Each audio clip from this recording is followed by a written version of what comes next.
What's up, guys? It has been with 2020 election predictions, and today I want to go over the presidential results and tell you who was the most accurate predictor of the race. I did fairly good. I did a lot better than a 538. A lot of people kind of thought that the gold standard was going to be 538. However, they got a lot of races wrong. So let me kind of focus in on those, and then I want to tell you what was the most accurate, and just a little preview.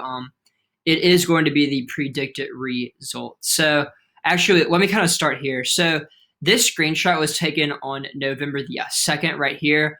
I was trying to get the results on election day, but I will tell you what they were. So there was only a couple of changes. So the state of Arizona actually flipped to blue on the predicted forecast on November 3rd. And so did the state of North Carolina. But the North Carolina was very split. And Georgia actually went down to about 57% for the um, Republicans. So Florida actually was more likely in the Republican column than Georgia, which I think is very, very interesting. So at the end of the day, the predicted forecast had the Democrats at 305, the Democratic candidate, and Donald Trump at 233. And that ended up being it was only one electoral vote off, but they flipped the state. So one reason why I think that a lot of the kind of mainstream places got it wrong was because they were only kind of looking at the polls. So I'm pretty sure with the like, for example, let's look at the 538 Florida forecast. So their forecast of Florida right now, 99% of the forecast for Florida is based on the polls, and 1% relies on factors like demographics and past voting patterns. And honestly, if it were not for this ABC News poll, which actually did the best out of any other poll, Donald Trump ended up winning the state by more than 3 points. Then this forecast would have even been more wrong. But we can see that. I mean, Joe Biden was the clear favorite to win. He was projected to win by over 2 points, and obviously this was wrong. I think one thing that we can learn from this election, and I've been saying this for a while, is that the polling industry is dead. I guess we didn't realize that in 2016. I did partially rely on the polls, but for example, in Florida, so this was my prediction on election night. You could see before the results were coming in on November 3rd. I actually had the exact same thing as the people predicted. I swear that I wasn't copying them.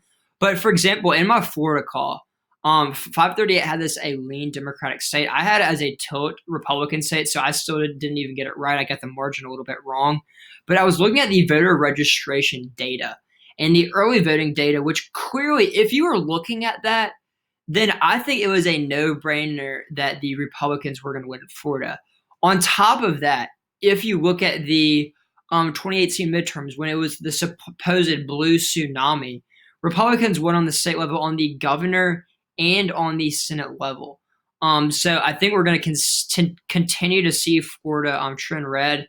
And in this video, I literally talk about, I think Miami-Dade County is going to be the bellwether, or kind of the bellwether county there, or just in terms of how it's going to shift. And that ended up being exactly right. That was kind of the news story there.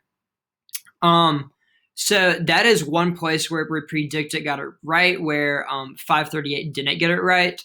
And also just looking at the margins. So if we look at 538, I mean, we can see in the rest of this is very, very similar to 2016.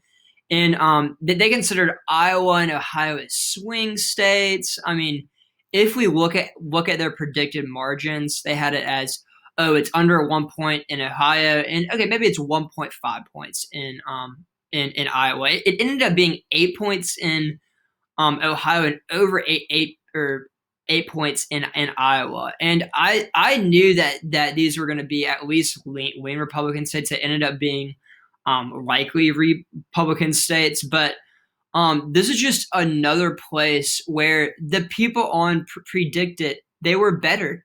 The everyday traders like you and me, where people are putting their money, is a lot better than this model. These models that, and they put a lot of money. They hire data analytics. Uh, Conducting these supposedly high quality polls takes a ton of money and time and resources, and it dominates the media coverage. I mean, there is a poll out of Wisconsin. So Wisconsin was the closest out of the Rust Belt states. It was decided by less than a percentage point, so it was on the tilt margin. But if we look at some of these polls, so okay, wait, yeah, no, it's actually right there. The famous Biden plus 17 poll, a supposedly A plus ABC, the Washington Post poll. I mean, I do kind of think that Donald Trump has something to say when he's like, there are suppression polls, because two A plus polls, both double digits, plus 17, plus 11. And when your model relies 96% on the polls, and the polls are completely wrong, then you should be fired. I mean, if anyone got something this wrong, then they would be out of a job. I mean, they got it completely wrong. They botched it. And I still put a little too much faith in the polls, and I had Wisconsin as a lean Democratic state when it really should have been a tilt Democratic state. And you can see overall that I kind of underestimated the Republicans, like in Florida and in Texas and Ohio and Iowa. So where the predicted people got it wrong was in the state of Georgia. But if you can actually see on election night, Georgia was kind of was the closest state in terms of one that was going to go to the Republicans. So if they just flipped North Carolina and Georgia, which were actually pretty similar in electoral vote totals, then they would have been exactly right. So I really like Predicted as a tool. I actually did pretty well on Predicted this go around. I think I made about 170% return. So I did fairly well, and I can show you kind of my trades that I did. But overall, I just want to say, my viewers, I saw y'all in the comments. I want to say that you were a more accurate predictor of the race than the supposed experts, Nate Silver, and kind of just the clowns at 538 who had so much confidence. They were always on the media, blah, blah, blah, blah, blah. Okay, yes, they predicted that a Biden was going to win, but all Trump had to do was win a few thousand votes in Wisconsin, Georgia, and Arizona, and he is the president. So just because Biden won and all the experts predicted that Biden was going to win, that doesn't mean that they were right. I predicted Biden was going to win by a lot less modest of a margin than kind of the other experts were predicting. So I do take some confidence in that, and I want to give myself a little pat on the back. But also, I was wrong with the margins, like in Florida and Texas and in Ohio and Iowa. So I definitely have something to learn, and I'm not going to rely as much as on the polls. And that's why in the Georgia Senate races, I think that the Republicans are going to win this by handily, by pretty significant margins, even though the polls have them losing. So let me know what kind of y'all learned from the presidential election. Maybe there's some things that you want to look at more, like voter registration number, voter enthusiasm number, rather than just the polls. Let me know what y'all think in the comments.